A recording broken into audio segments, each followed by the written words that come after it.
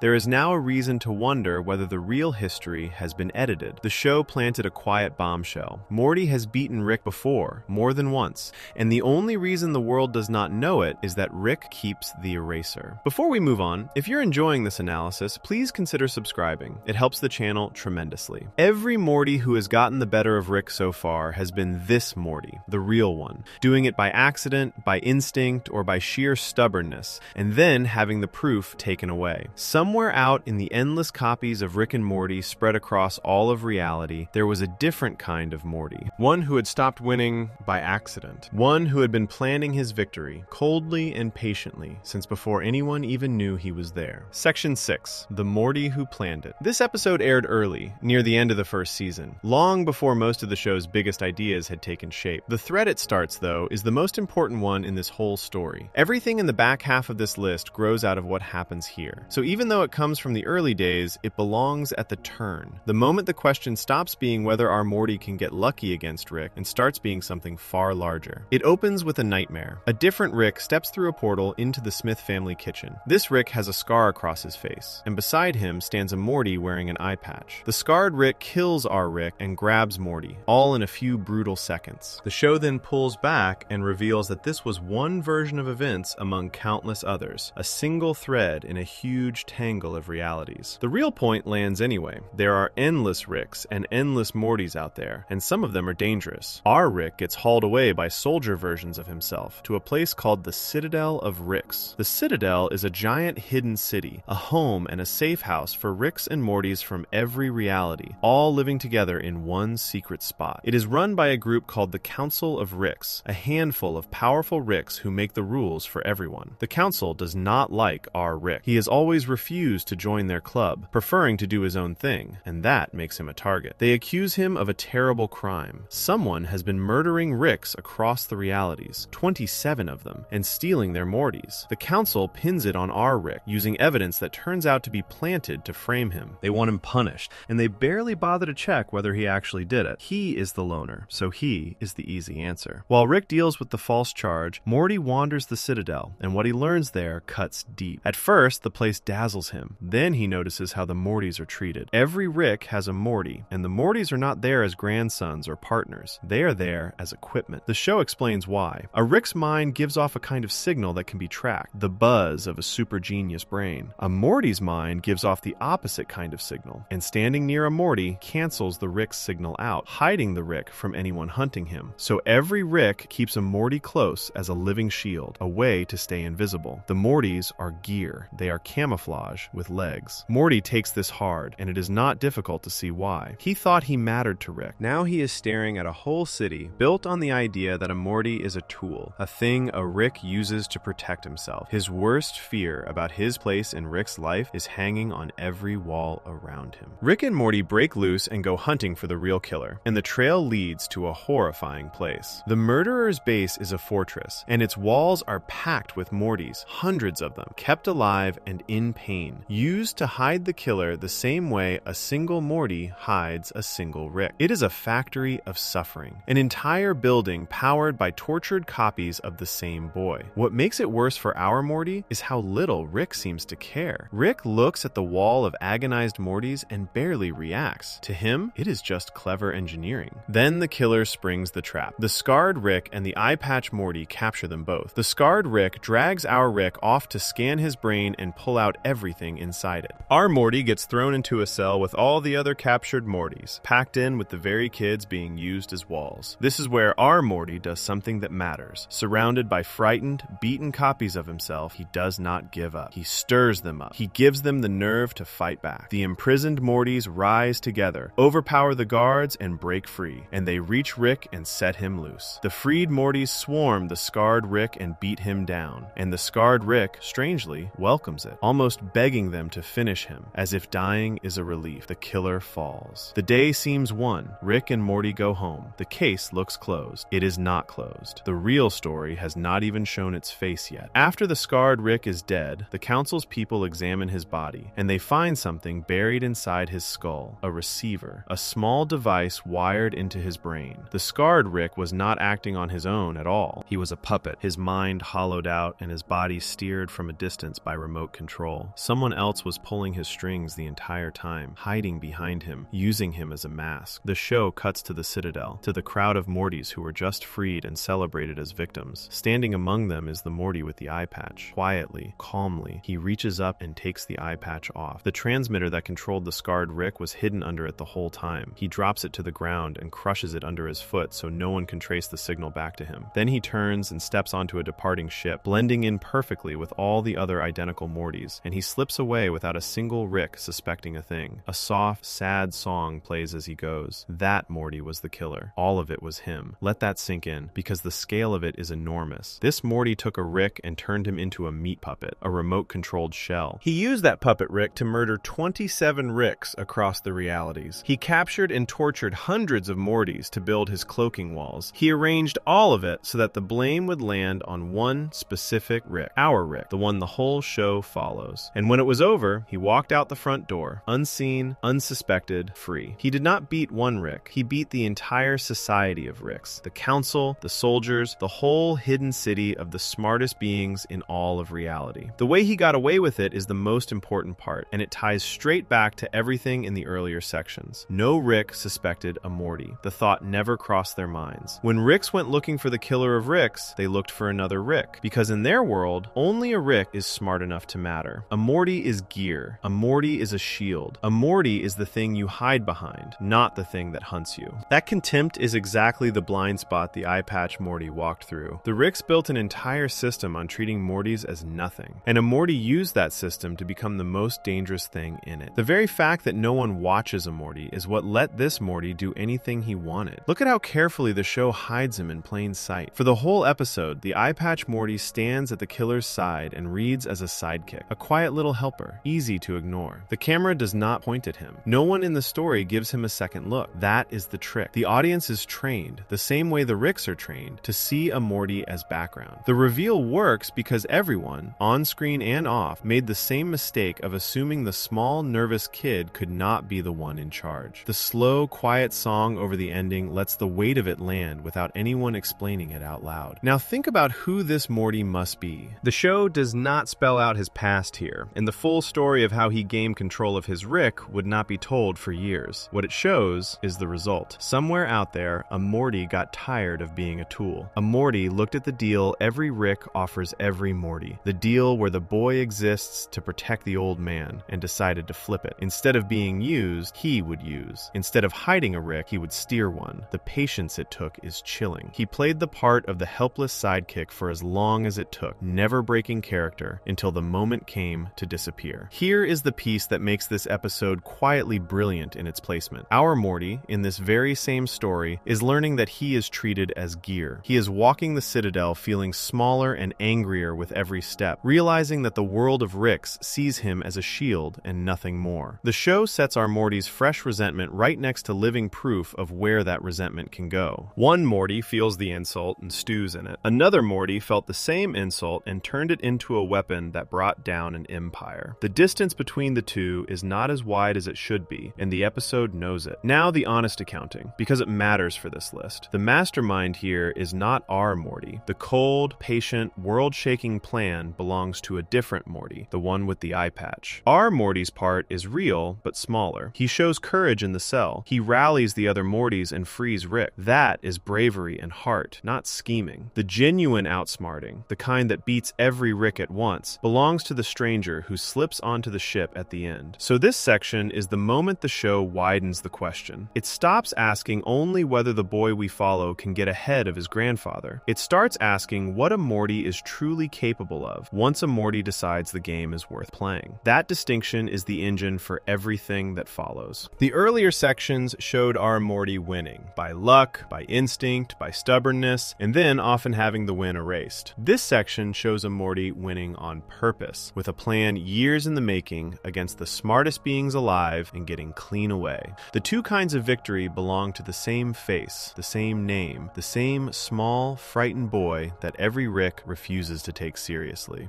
The show is suggesting that the contempt is the mistake. Underestimate a Morty long enough, and one of them will make the whole multiverse pay for it. Before we move on, if you're enjoying this analysis, please consider subscribing. It helps the channel tremendously. Slipping away unseen was only the opening move. The next time this Morty surfaced, he would not bother hiding behind a puppet at all. He would step into the open, stand in front of every Rick in the Citadel, look them in the eye, and get them to place the crown on his head themselves. Section 7. The crown they handed him. The strangest thing about this chapter is who is not in it. Our Rick and our Morty barely appear. At the start, they head off on a trip to Atlantis, and the show waves them away and turns its full attention somewhere else entirely. The whole story takes place inside the Citadel, that hidden city packed with Ricks and Mortys from every reality, and it follows the lives of the copies instead of the two the show normally cares about. Almost every voice in the episode comes from the same actor, the man who plays Rick and Morty, layering himself over and over until a single performer becomes an entire population, a city of the same two people living 1,000 different lives. Some background makes the rest land. Earlier in this same season, our Rick had torn through the Citadel and wiped out the old Council of Ricks, the group that used to run everything. With the old leaders gone, the city has been rebuilt, and now it is doing something it has never done before. It is holding an election.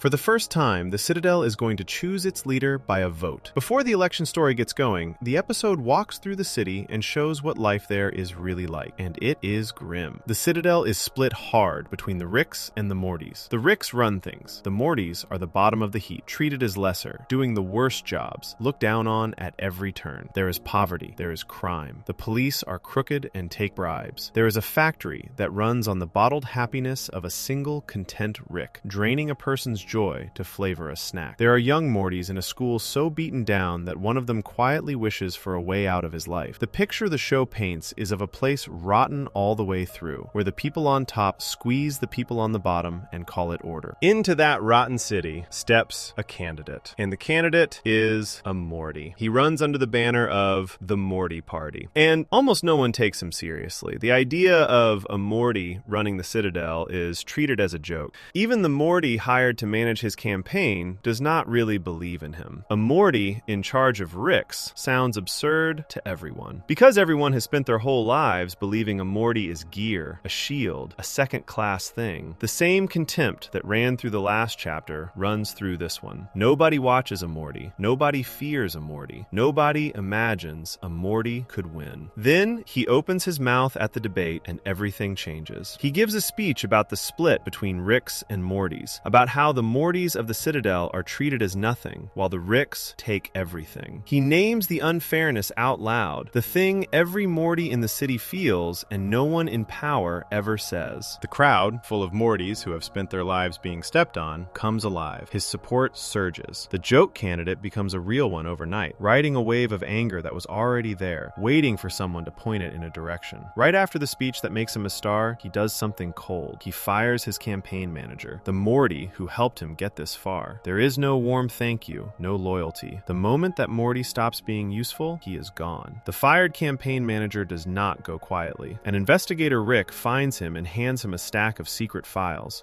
that reveal who this candidate truly is. Armed with the truth, the campaign manager shows up at the next rally and shoots the candidate, trying to stop him before it is too late. The candidate survives. He wins the election anyway, becoming the first leader the Citadel has ever chosen by vote. The campaign manager is quietly dealt with by the candidate's guards, thrown out into space, and the files that held the secret are lost with him. The proof dies with the only person who had it. Then comes the reveal, and by now, it should feel familiar. The winning candidate, the Morty who just charmed an entire city into handing him power, is the same Morty from before, the one with the eye patch, the one who controlled a puppet Rick and murdered his way across the realities and slipped away unseen. He has come back, and this time he did not hide behind anyone. He walked into the open, stood in front of the whole city of Ricks and Mortys, and got them to give him the top job with their own votes. The last scene shows exactly how much power he just took. There was a hidden group running the Citadel from the shadows, a secret council of the most powerful Ricks who pulled the strings behind whatever public leader sat in the chair. They believed the new president, this little Morty, would be a puppet for them, the same way they had controlled every leader before. One of them tells the new president, while getting his hair done, that it makes no difference who sits in the chair, because the real council will always be the ones in charge. The new president has his back turned. He listens. Then he holds up a mirror so he can see them, and he asks the Ricks to raise their hands if they agree with what was just said. The ones who agree raise their hands. He snaps his fingers, and his guards gun down everyone who raised a hand. He turns to the few who are left, the ones too frightened to have agreed, and asks if they will obey him now. They obey. Outside the city, in the dark of space, the bodies of the executed Ricks float among the other dead. The same quiet, sad song from his first appearance plays over the scene. The Ricks who thought they owned him learned, in a single moment, that no one owns him. Look at the size of the leap from the last chapter to this one. Before, he won in secret, hidden behind a puppet, careful never to be seen. Here, he wins in broad daylight, in front of everyone, by getting the smartest beings alive to choose him on purpose. He beat the Ricks at politics, a game of speeches and crowds and deals, the kind of game Ricks believe belongs to them. Then, he turned around and erased the hidden Ricks, who assumed the throne was just a seat they let someone borrow. He took the open power and the secret power in the same stroke. The way he did it leans on the exact same blind spot as before. The whole city believed a Morty could not be a threat. The hidden council propped him up because they could not imagine a Morty refusing to be controlled. Their contempt for Mortys, the belief that a Morty is small and weak and grateful, is precisely what let him walk in and take everything. They built their power on looking down at Mortys, and a Morty used that downward gaze to climb right over their heads. Underestimating him was not a small mistake. It was the whole reason he won. There is a sharper, more uncomfortable layer underneath the speech that started his rise. The unfairness he pointed at was real. The Mortys of the Citadel truly are crushed. The anger he stirred up was honest anger about honest suffering. What stays unclear is whether he meant a word of it. His speech sounded like a champion of the downtrodden, a leader who would lift the Mortys up. His actions, the cold firing, the executions, the iron grip, look like someone who used a real wound to climb to the top and never cared about healing it. The show leaves the question open on purpose. A person can say all the right things about injustice and still be using the injustice as a ladder. The crowd could not tell the difference, and maybe that is part of the point. Look also at how the episode is built, because the shape of it carries meaning. It is told as a bunch of small, separate stories woven together. The corrupt cops, the happiness factory, the desperate students, the election, all happening at once across the city. Stacked side by side, they paint one full picture of a broken place. In nearly every face in every story is the same two faces, the same actor playing all of them, which drives home a quiet, eerie truth. This entire society, with all its cruelty and its class divide and its rot, is made of nothing but copies of one man and one boy. The Ricks oppress the Mortys, and both the oppressor and the oppressed are versions of the same family. The city is a portrait of what these two become when there are millions of them sharing one space. Now, the honest accounting, and it is an important one, this is not our Morty. The boy who charms the city and slaughters the council is the eye patch Morty, the planner, the one from the killer's base. Our Rick and our Morty spent the entire episode somewhere else, splashing around in Atlantis, completely unaware that any of this happened. So the win belongs to a stranger who happens to wear the same face as the kid the show follows. And the win is monstrous. He lies, he betrays, he murders a room full of people and floats their bodies into space. Calling it outsmarting is fair, because outsmarting is exactly what he does, beating the Ricks at their own political game. Calling it heroic would be a lie. He is the smartest Morty in any room, and he is also the most ruthless. For the larger story this list is telling, the chapter does something specific. It proves the thing the secret reveal in the last chapter only hinted at. A Morty who decides to win does not need luck, does not need accidents, does not need a borrowed gadget or a lucky guess. He can take on the entire society of Ricks in the open, on their own terms, and walk away wearing the crown. The contempt the Ricks carry for Mortys, the same contempt our Rick has carried since the very first episode, keeps being the one weakness that brings them down. Every Rick is sure a Morty is beneath him. One Morty keeps proving that certainty is the most dangerous mistake a Rick can make. Before we move on, if you're enjoying this analysis, please consider subscribing. It helps the channel tremendously. Taking over the city of Ricks, though, was never the real goal. It was a step, a tool, a means to something larger. The thing this Morty truly wanted was bigger than the Citadel, and bigger than any single Rick. And to reach it, he needed one last piece. A piece that could only come from the one Rick he had been quietly circling since the day he first appeared. Section 8. The Wall He Tore Open. Years pass between the last chapter and this one. The little Morty who took over the Citadel goes quiet for a long stretch, and the show lets everyone almost forget him. Then, in the final episode of the 5th season, he comes back. And when he does, the entire series rearranges itself around him. Everything he ever did, going all the way back to his very first appearance, turns out to have been part of one single plan. This is the chapter where the plan finally pays off, and the size of it is hard to believe. It begins with a dinner invitation. The president of the Citadel invites our Rick to come and eat with him. Our Rick goes, and the second he gets a good look at the president, he knows exactly who he is dealing with. He recognizes him as the eye patch Morty, the planner, the one from all those years ago. The way he knows is a small but telling detail. This Morty is the only being who has ever managed to hack into Rick's portal gun, the device Rick uses to open doorways between realities. No one else has ever cracked it. Rick built that gun to be unbreakable, and exactly one person in all of existence got inside it, and that person is a Morty. The instant Rick sees the president, the memory clicks, and he fights off the guards and runs, dragging our Morty with him. What the president does next is one of the cruelest, smartest moves in the whole show. He takes over every loudspeaker in the Citadel and broadcasts one simple command, over and over. Nobody leave, everybody stay. That order, played across the entire city, sets off a stampede. The thing about Ricks is that they hate being told what to do more than almost anything. Being ordered to stay is the surest way to make a Rick bolt for the door. So the moment the command starts repeating, the Ricks all over the Citadel do the opposite, grabbing their portal guns and trying to flee. And that is the trap. He has secretly tampered with their portal guns. When the fleeing Ricks and Mortys try to open a doorway and escape, the hacked guns send them somewhere deadly instead, dumping them into dimensions that kill them on the spot. He did not have to round them up. He did not have to fight them. He simply told them to stay, knowing they would run, and rigged the running to kill them. He used the deepest part of a Rick's personality, the refusal to ever follow an order, as the weapon that wiped out a city full of Ricks. Sit with how well he had to understand them to pull that off. He knew, with total certainty, that telling a Rick to stay put would send a Rick sprinting toward death. He turned their pride into a slaughter. As the Citadel falls apart, Rick and Morty climb down toward the bottom of the city, hoping to find a fresh supply of the green fluid that powers the portal guns, so they can open a doorway and get out. The source is empty. It has all been drained. Every escape route has been closed off ahead of them, because the president planned for this too. Rick finally starts to explain what is really going on, and our Morty, fed up with being kept in the dark, refuses to take another step until Rick tells him the truth. This is a real moment for our Morty, small but genuine. He plants his feet and forces the smartest man alive to open up. Rick gives in and hands Morty a device that lets him see Rick's own memories, and through it, Morty learns the saddest story in the series. Long ago, another Rick, a version called Rick Prime, came into our Rick's life and murdered his wife Diane and his daughter. That loss is the wound that made our Rick who he is. Crushed and furious, he threw himself into finishing the portal gun and spent years hunting the Rick who took his family, killing across the realities, growing colder and emptier with every step. Eventually, worn down by all of it, he made peace with a group of other Ricks and helped them build the Citadel, a home for all the Ricks and Mortys to share. Then comes the reveal that explains everything, the secret at the very center of the whole show. When the Ricks built the Citadel, they also built something far bigger and far darker. They built a wall. The show calls it the central finite curve. The simplest way to picture it is as a giant invisible fence wrapped around a whole set of realities. Inside that fence, every single reality is one where Rick is the smartest being alive. The Ricks gathered up all the universes where they come out on top and sealed them off from the rest of everything that exists. They lock themselves inside a place built to guarantee that a Rick is always the cleverest person in any room. Think about what that wall really means, especially after everything the earlier chapters showed. If every reality inside the fence is one where Rick is the smartest, then every reality inside the fence is one where a Morty is forever beneath a Rick. The wall does not only keep Ricks on top, it keeps Mortys on the bottom, permanently, by design.